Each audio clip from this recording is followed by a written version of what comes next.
একটা Moroccan cake, যার নাম হচ্ছে আলটিমেট ময়েস্ট কেক। হ্যাঁ, একটু ভেজা ভেজা কেক, দারুণ সুস্বাদু, আপনাদের সাথে শেয়ার করব। তার আগে চলুন দেখে আসি ময়েস্ট কেক বানাতে কি কি উপকরণ লাগে। ময়েস্ট কেক তৈরি করতে আমাদের যা যা লাগবে: ডিম 5টি, ময়দা 1 কাপ, চিনি 1 কাপ, বেকিং পাউডার 2 চা চামচ, ভ্যানিলা আধা চা চামচ, evaporated milk 1 tin, cream 1 tin, condensed milk আধা কাপ, মাখন সামান্য পরিমাণ, কিউই ফল সাজাবার জন্য এবং ফ্রুট ককটেল সাজাবার জন্য। ডিমগুলোকে ভেঙে সাদা এবং কুসুমকে আলাদা করতে হবে।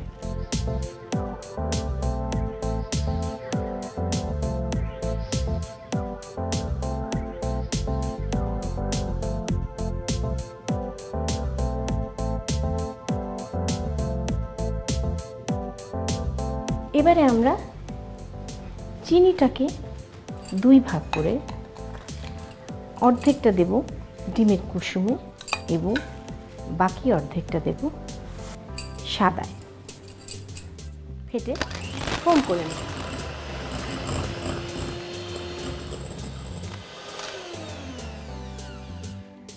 আমাদের ফোম তৈরি। এখন আমরা ডিমের কুসুমটাকে ফেলবো, তার মধ্যে দেব একটু ভ্যানিলা,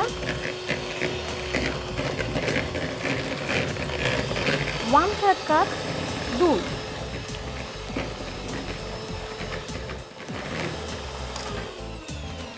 এইবার শুকনো উপকরণগুলো মেশাবো।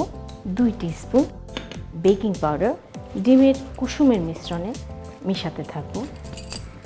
এটাকে আপনি বেশি ফেটবেন না, জাস্ট আলতো করে S লিখে লিখে অথবা নাম্বার 8 লিখে লিখে আপনি মিক্স করবেন। এরপরে আমি মিক্স করব ডিমের সাদাটা।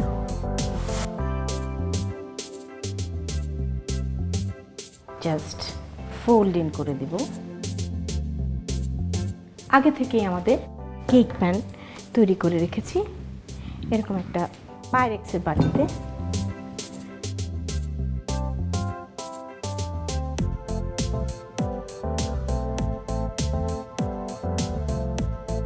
তাহলে আমরা এখন এটাকে 35 মিনিটের জন্য 170 ডিগ্রিতে বেক করব। আগে থেকে আমি ওভেনকে প্রিহিট করে রেখেছি।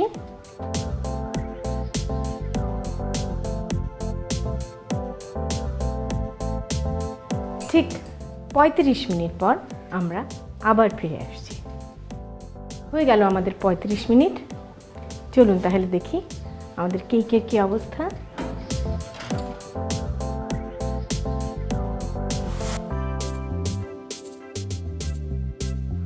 তৈরি হয়ে গেল আমাদের কেক। এই কেককে আমরা আরও 3 থেকে 4 ঘন্টা ঠান্ডা হতে দিব, তারপরে আমরা এটা ইউজ করতে পারব। তাহলে প্রিয় দর্শক, চলুন আমরা আবার 4 ঘন্টা পর ফিরে আসছি। আমরা ফিরে আসলাম 4 ঘন্টা পর। আমাদের কেক পারফেক্টলি ঠান্ডা হয়ে গেছে। আমরা এখন এটাকে বাটির থেকে আলগা করে নেব। এই বাটির ভেতরেই আমরা কেকটাকে সার্ভ করব। তার জন্য আমাদেরকে আগে বানিয়ে নিতে হবে ময়েস্ট করার সিরাপ। তার আগে আপনি কেকটাকে ফুটো করে নেবেন, যেন পুরো কেকটা ফুটো হয়। তার জন্য আপনি কাঁটা চামচকে পানিতে ভিজিয়ে নেবেন, নতুবা স্পঞ্জ কেক ফুটো করা সম্ভব হয় না।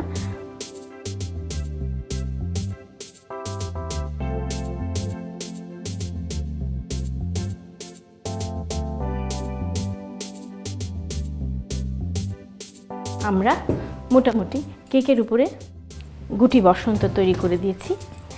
এখন আমি সিরাপের মধ্যে দেব কনডেন্স মিল্ক, তার সাথে আমি মিশিয়েছি এভাপোরেটেড মিল্ক। পুরো টিন কনডেন্স মিল্ক দেবেন না, তাহলে অতিরিক্ত বেশি মিষ্টি হয়ে যাবে। দিচ্ছি ক্রিম, সামান্য একটু ভ্যানিলা এবং মাখন। এবার এই উপকরণগুলোকে সুন্দরভাবে হুইস্ক করে নেব।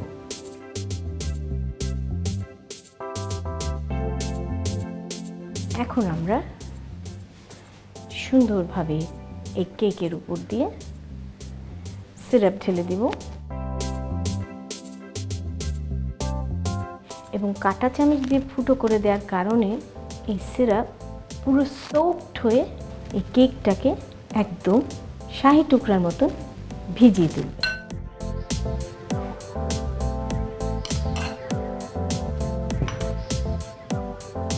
আস্তে আস্তে এই পুরো শিরাটা কেকটা অ্যাবজর্ব করে নেবে এবং আমরা এটাকে অন্তত 3 ঘন্টা না রেখে কিন্তু খাবো না। এখন ওপরে আমরা ফ্রুটস, আপনি ফ্রুট ককটেল দিয়ে সাজাতে পারেন অথবা নিজে ফ্রুট ককটেল তৈরি করে নিতে পারেন, কিন্তু কাঁচা ফল না দেওয়াই ভালো, কারণ সেগুলো একটু কালো হয়ে যাওয়ার ভয় থাকে।